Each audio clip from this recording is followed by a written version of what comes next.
பூஜ்யாய ஸ்ரீ ராகவேந்திராய சத்யதர்ம ரதாயசு பஜதாம் கல்பவருட்சாய நமதாம் காமதேனவே. வணக்கங்க. மேஷ ராசி அன்பர்களுக்கு வணக்கம். இந்த எபிசோடில் ஆவணி மாத ராசி பலன்களை பார்க்கலாமாங்க. மேஷ ராசியினுடைய அதிபதி எங்கே இருக்கிறார் அப்படின்னு பார்த்தீங்கன்னா 29 நாள் அதிகபட்சமாக கன்னியில் இருக்கார். 6ஆம் இடம், ருணரோக சத்துருஸ்தானம். தொழில் ரீதியாக உத்தியோக ரீதியாக ஒரு சிலருக்கு ஒரு பின்னடைவு ஏற்படக்கூடிய ஒரு அமைப்பு, எதிர்ப்புகள் வந்தாலும் நீங்கள் ஜெயிக்கக்கூடிய ஒரு நிலை நிச்சயமாக இருக்குங்க. இந்த மேஷ ராசியில் அஸ்வினி பரணி கார்த்திகை முதல் பாதம் உள்ளடக்கியது. மற்ற கிரகங்கள் எப்படி இருக்குது அப்படின்னா 9 குடையவன் 3ஆம் இடத்தில் இருக்கார். குரு பார்வை கோடி நன்மை. 7ஆம் இடத்தை குரு பார்க்கிறார். சூப்பர். 7ஆம் இடம் என்பது கணவனுக்கு மனைவி ஸ்தானம், மனைவிக்கு கணவன் ஸ்தானம். அப்போ கணவன் மனைவி ஒற்றுமை, சந்தோஷம், குதூகலம் ஏற்பட போகிறது. திருமண வயதில் இருப்பவர்களுக்கு திருமணம் கைகூடி வரக்கூடிய காலம். நண்பர்களால் ஆதாயம், கூட்டு தொழில் செய்பவர்களுக்கு கூட்டாளிகளால் நன்மை.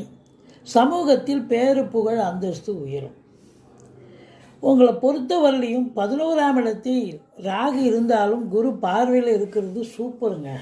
ராகு 11 இருக்கிறதே சூப்பர். இன்னும் குரு பார்க்குறார், இன்னும் அதை விட சூப்பர். அப்போது லாபமயம், எதை தொழில் ரீதியாக ரெட்டிப்பு லாபம் வரக்கூடிய ஒரு காலகட்டம். உங்களை பொறுத்தவரையிலையும் ராசிநாதன் செவ்வாய் ராசியை பார்க்குறார், குறை இல்லை. 10 குடையவன் 12இல் இருந்தாலும் அவர் வக்ரகதியில் இருக்கிறதால 11இல் இருப்பதாக ஒரு ஐதீகம். ஸோ உங்களை பொறுத்தவரையிலையும் தொழில் சிறப்பாக சென்று நல்ல சம்பாத்தியத்தை பெற்றுத்தரும். உத்தியோகத்தில் இருக்கிறவங்களுக்கு பதவி உயர்வு, ஊதிய உயர்வு, டிரான்ஸ்ஃபர் சலுகைகள் கண்டிப்பாக கிடைக்கும். இருந்தாலும் பண மழை பொழிந்தாலும் 2ஆம் இடத்தை சனி பார்ப்பதால் கொடுக்கல் வாங்கல் செய்ய வேண்டாம்.